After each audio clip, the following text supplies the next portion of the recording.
sociedad colonial en general, que se puede crear un acercamiento a diversos temas e interrogantes que giran en torno a las dinámicas de género, matrimonio, familia y jerarquías sociales en la América colonial. Para ilustrar este caso, podemos tomar el trabajo de Burns, en el que se examina el modus operandi tras la fundación del convento de Santa Clara en Cusco en 1551, periodo de tiempo en el cual la ciudad estaba aún sumergida dentro de un proceso de conquista. De acuerdo a la autora, inicialmente, la intención con la que se funda el convento era la de crear una institución donde se pudiera, entre comillas, remediar a mestizas, es decir, las hijas de los españoles, con indígenas, y darles un lugar donde éstas pudieran ser evangelizadas y aculturizadas. Esta transformación permitía que estas mujeres fueran entonces vistas como una especie de capital cultural, con el potencial de reproducir el dominio español dentro y fuera de las paredes del convento. El tomar los votos o dejar el convento después de años de instrucción en busca de casarse convertía a estas mujeres en intermediarias culturales entre el mundo español y el mundo andino. Es así entonces como algunas de estas mujeres se convierten en lo previamente mencionado, capital cultural, durante la época, hecho que nos permite ver cómo los roles de género forman parte de una compleja red de reproducción social dentro de la cual se forman y definen junto con él mismo otras identidades y categorías como raza y etnia. ¿Por qué son las mujeres el enfoque de estas campañas de culturización establecidas bajo el marco del proyecto colonial? La respuesta tiene que ver con las dinámicas inherentes dentro de la lógica de reproducción cultural de la sociedad. La facilidad que tenían estas mujeres, por su mismo rol de género, de ser incorporadas bajo la cultura patriarcal española, dicta que si bien como monjas estas mestizas vivían enclaustradas y enseñaban a otras mujeres cristianas los valores culturales de la época, como esposas estarían supuestamente circunscritas al espacio doméstico, subordinadas a sus esposos y podrían, si se casaban con un español, pasar a formar parte de la República de Españoles. Los hombres, en cambio, representaban una mayor amenaza. A pesar de que como mestizos los hombres también podían ser aculturizados, su posición como hombres les daba acceso a ciertos recursos que podrían, si así se deseaba, ser utilizados para amenazar y derribar la autoridad colonial. Como jefes de casas, ellos podían, si eran admitidos por completo a la República de Españoles, tener ciertas herramientas culturalmente ligadas a su rol, como armas, caballos y posiblemente otros recursos, que de otra manera, en el sentido de otra parte, en el sentido en que estos podrían formar una identidad unificada por una conciencia mestiza, podrían también usar estas armas o herramientas para amenazar a los propios españoles. Se ve entonces como más allá del rol que desempeñó el convento de Santa Clara en remediar y educar mestizas, este convento juega un papel importante en la evangelización de la región. Es precisamente a través del último que es posible ver y entender cómo las monjas de Cusco desempeñaron un papel crucial en la conquista espiritual del territorio andino. Es notable la aparente contradicción entre la participación activa del convento dentro de la economía local a través de la extensión de créditos y una red extensa de propiedades y el voto de pobreza adoptado por algunas órdenes religiosas, como por ejemplo las claretianas de Cusco. El ejemplo del convento de Santa Clara estudiado por Burns, en el ejemplo del convento de Santa Clara estudiado por Burns, vemos que el concepto de la pobreza atado a la religión se convirtió en una actividad matizada por los roles de género durante la época. Es decir, para que las monjas de Santa Clara vivieran una vida de casto encierro, se necesitaba tener un ingreso estable, sea proporcionado por benefactores privados o fuentes más confiables como las inversiones del convento. Esta necesidad de establecer una base de ingreso llevó a que las monjas buscaran la manera de asegurar el mismo por medio del manejo de una base de propiedades, créditos e inversiones que las involucraban profundamente en los negocios y vidas de la gente y comunidades que las rodeaban. Para ellas, la prohibición impuesta por la Iglesia en cuanto a la propiedad individual se resolvía fácilmente a través de la titulación comunal, así que toda propiedad titulada y manejada por el convento pertenecía a la comunidad religiosa y no a ninguna monja en particular.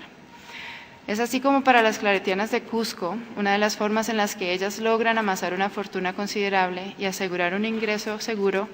fue por medio del establecimiento de redes de créditos. Esta red de créditos se basaba en una relación simbiótica entre la extensión de estos a la élite local por medio del convento y la perpetuación de alianzas basadas en deudas, lo cual resultaba en un reforzamiento activo y deliberado de la clase dirigente en Cusco. A cambio de sus créditos y sus rezos, las claretianas fueron capaces de manejar y utilizar sus recursos junto con los pobladores de Cusco. Así que se podría decir que dentro de la sociedad colonial, sobre la cual los cusqueños construyeron estas relaciones, la disponibilidad de créditos y salvación estaba atada a la decisión de una mujer de tomar o no los hábitos. De esta manera, la economía agraria dependía de la exitosa cosecha de almas por parte del convento, formando entonces una especie de agricultura espiritual. La formación de esta economía espiritual, en la cual la decisión de tomar los votos era de primordial importancia, se sedimentaba a través de la creación de alianzas familiares entre las mujeres que entraban al convento y sus parientes fuera del mismo. En lugar de ver la accesibilidad al convento como un último recurso para una familia en busca de una alternativa honorable para sus hijas solteras, sin propuestas de matrimonios ventajosas, entrar al convento se convertía entonces en una forma de solidificar y posiblemente mejorar la posición social y económica de la familia de esta mujer dentro de la sociedad. En efecto, tomar los hábitos significaba que las hijas de las familias prominentes de Cusco se estaban casando con el convento y ganando acceso a los recursos de este, y por lo tanto a las redes de créditos extendidas por el mismo. Esta noción de un matrimonio entre la monja y el convento forma parte de un imaginario que ve a las monjas como esposas de Cristo y ayuda a explicar el requisito conventual de dotes para la admisión de jóvenes al convento. Estos dotes pagados por las familias de las futuras monjas se convirtieron en otra herramienta utilizada por el convento para trazar metas económicas, por medio de la inversión de los mismos, ya sea en efectivo, en títulos de propiedad o bienes comerciales dentro de la comunidad. Era así como se fortalecía el patrimonio del convento.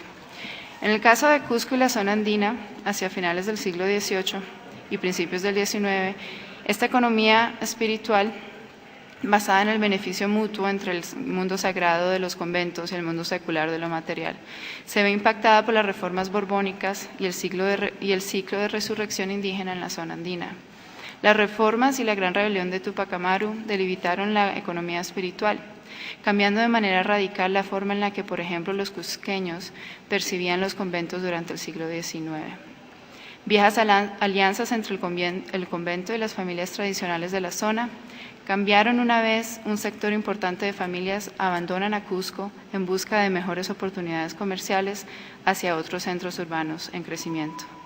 Miembros de la élite, anteriormente prósperos, se enfrentan a una crisis económica en la que el mecanismo tradicional de créditos proporcionados por los censos al quitar ya no funcionan de manera eficiente. Es así como para finales del 18, las propiedades que en algún momento habían sido fuentes de crédito estaban saturadas por deudas. Algunas de estas obligaciones no fueron pagadas a los conventos, llevando a estos a una crisis económica. Las monjas tenían que reevaluar constantemente su presente económico y diseñar nuevas estrategias para asegurar su supervivencia. Con frecuencia enviaban a esclavos y sirvientes a las calles de Cusco en busca de pequeños trabajos y quehaceres, entre estos la venta de artículos producidos dentro del convento. Además, en la época posterior a la independencia, las medidas republicanas debilitan aún más el poder económico y adquisitivo de los conventos de la región. Nuevas leyes bajan los intereses pagados sobre los censos, los conventos son forzados a actuar como prestamistas para el gobierno y su influencia en el área de educación y caridad se recortan.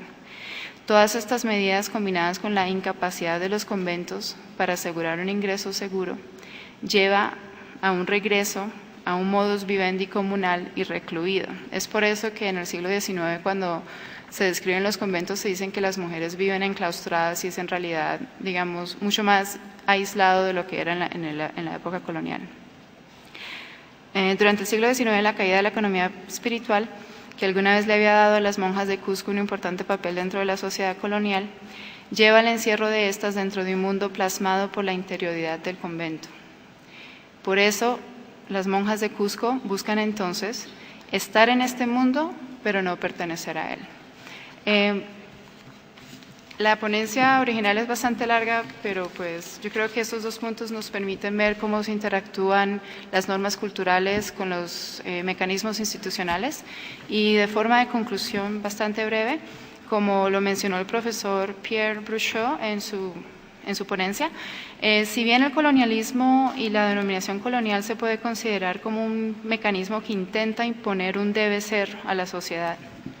en